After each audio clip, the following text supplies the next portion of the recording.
भी वही थे और आज यहाँ हैं। कभी नहीं, कल शाम का रिजल्ट आने से पहले वही थे। अभी मंडे को जब सेशन हुआ था टीएस एंट्री के एक बच्चे का, तो ये सारे बच्चे वहीं बैठे हुए थे।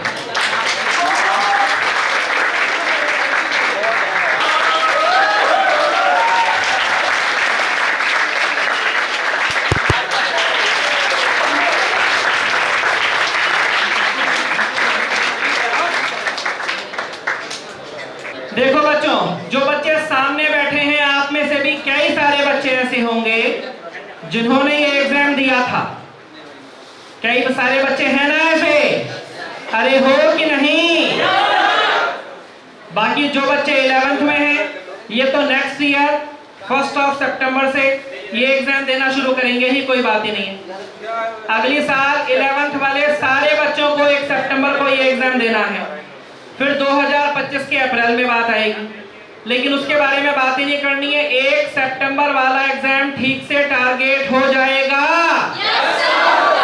जैसे अभी यहाँ ये 7-8 बच्चे खड़े हैं, अगली साल जो 11th में हैं उनमें से कम 10, 12, 15, 20 बच्चे ऐसे यहाँ खड़े होने के लिए मिल जाएंगे। एकदम क्लियर है? कौन कौन मिल जाएगा? ये बच्चा हिंदी मीडियम का है, 2022।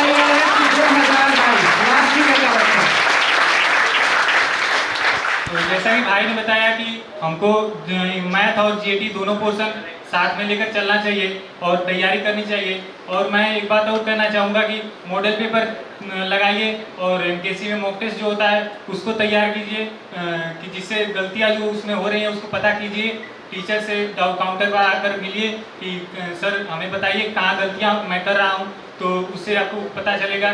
और जो वेटेज वाले चैप्टर्स हैं मैथ में उनको फोकस कीजिए और इंग्लिश को ध्यान दीजिए, रीडिंग कीजिए, जिससे इंग्लिश आपकी सही हो सके। Thank you.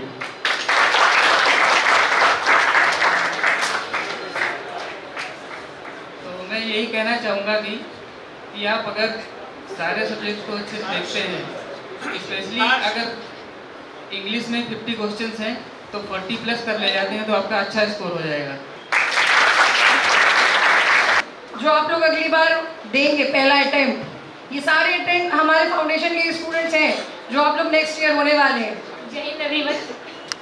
बेसिकली मैथ्स में जैसे सर पढ़ा रहे हैं वैसे पढ़ते जाओ और उसके बाद तुरंत उसके क्वेश्चंस लगा लो, उससे कॉन्सेप्ट रिवाइज हो जाता है। और फिर उसके बाद ज़्यादा से ज़्यादा मॉक टेस्ट दो, ये मैथ्स के लिए है। और फिर अगर जीएटी में देखा जाए तो फिजिक्स, केमिस्ट्री, बायो तो बहुत इजी आते हैं, मतलब उनमें क्वेश्चन ही लगाने हैं। इंग्लिश के लिए जो प्रांजलि में बोले वो मान लो, वही रामबाण है। और बाकी जीएस के लिए देखा जाए, जीएस बहुत वास्ट है, तो उसके लिए ज़्यादा से ज़्यादा क्वेश्चन प्रैक्टिस करने हैं और कुछ नहीं हो सकता। जितना कॉन्सेप्ट पढ़ोगे इतना आ जाएगा। इसके लिए जितना से ज़्यादा क्वेश्चन हो सके उतना ज़्यादा क्वेश्चन लगाओ। Thank you.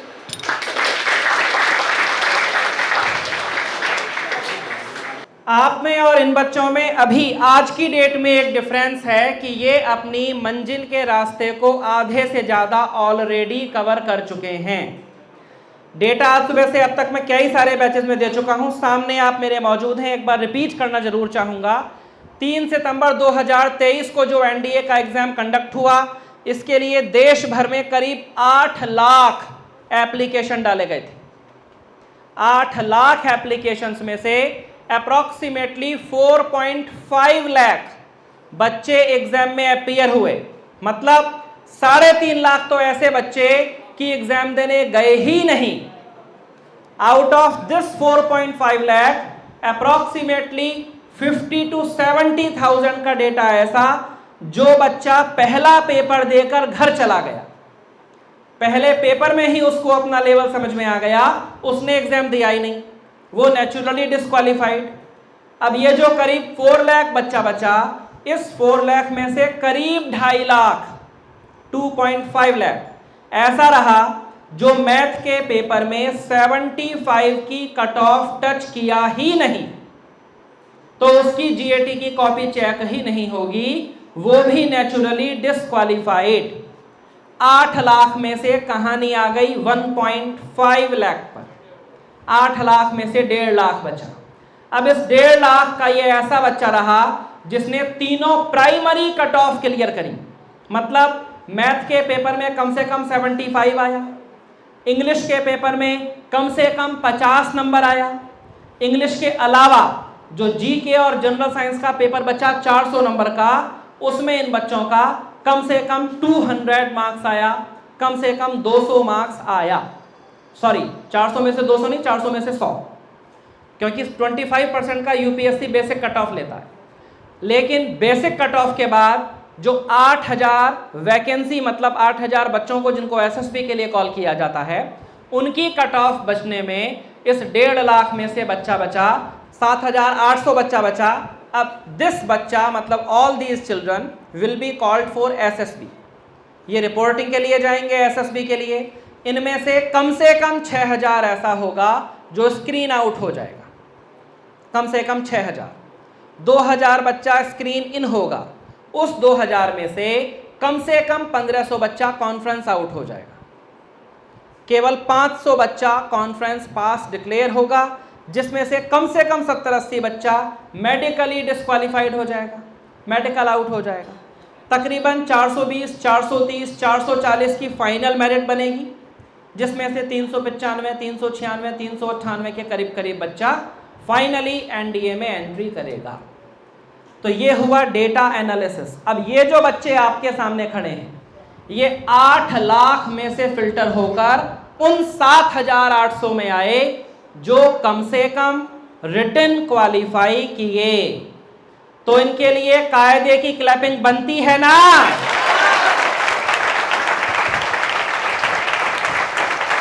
बुद्धिमान तो है, बस एक चीज मैं आप और इन बच्चों के साथ शेयर करना चाहूंगा। सारे बच्चे एक तरफ से अपनी हॉबीज बता दो। जो बच्चे इस समय स्टेज पर खड़े हैं, अपनी अपनी हॉबीज। क्रिकेट के अलावा सर क्रिकेट। पड़ोसी क्रिकेट। फिर से बोलो। Cricket sir, cricket. मेरा क्रिकेट है और गाने सुनना है।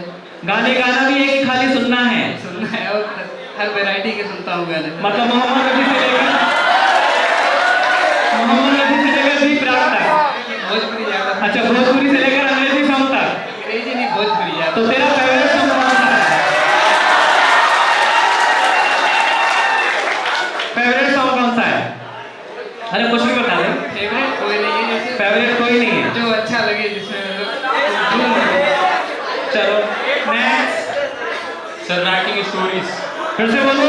Writing stories. Writing story. Narayan को कोई तो अच्छी बात बता रहा है, सुन लो थोड़ा। हाँ, फिर से बोल बेटा। Sir writing stories. कौन सी लैंग्वेज में? इंग्लिश। Very good. इसके अलावा? और सर इसके अलावा सर नेशनल म्यूजिक। और बस काफी है इतना। नेक्स्ट। थोड़ा पास। हाँ, सोते सोते तो वो एनडीए क्वालिफाई कर ली है ना? हाँ, बता बेटा। सच तो नहीं है, बट स्पोर्ट्स खेलना है। Which sport? कबड्डी। हाँ, kabaddi. Next. Sir basically sports में तो मुझे वॉलीबॉल पसंद है, बाकी एडवेंचर करना और मतलब चीज़ों के बारे में जानना। तो भाई एडवेंचर के नाम पे क्या करता है तू? सर जैसे मतलब किस टाइप का एडवेंचर, थोड़ा इलेबोरेट कर। मतलब कि सर जैसे कि घर से निकल के यहाँ पे आए थे, अभी अच्छा, घर से निकल के यहाँ ये एडवेंचर है। उसके अलावा प्रांजलि में कैरेक्टर पर डे टर्न करते हैं, उससे बड़ा एडवेंचर क्या होगा? नेक्स्ट। सेम ऐसा कुछ स्पेसिफिक तो नहीं है, बट एडवेंचर करना, एडवेंचर में भी रिलीजियस जगह पे जाना ज़्यादा पसंद है। एडवेंचर में रिलीजियस जगह? How these two things are correlated? जैसे मतलब हाँ, बहुत सारे ऐसे किस प्रकार के? गुड गुड, सही बात है। एक बार केदारनाथ उसको जाना चाहिए, 28 किलोमीटर। हाँ, वहीं जाना है। अब वहीं जाना है एसएसबी के बाद। हाँ, गुड, वेरी गुड। चलो, ये हो गई इन बच्चों की हॉबीज।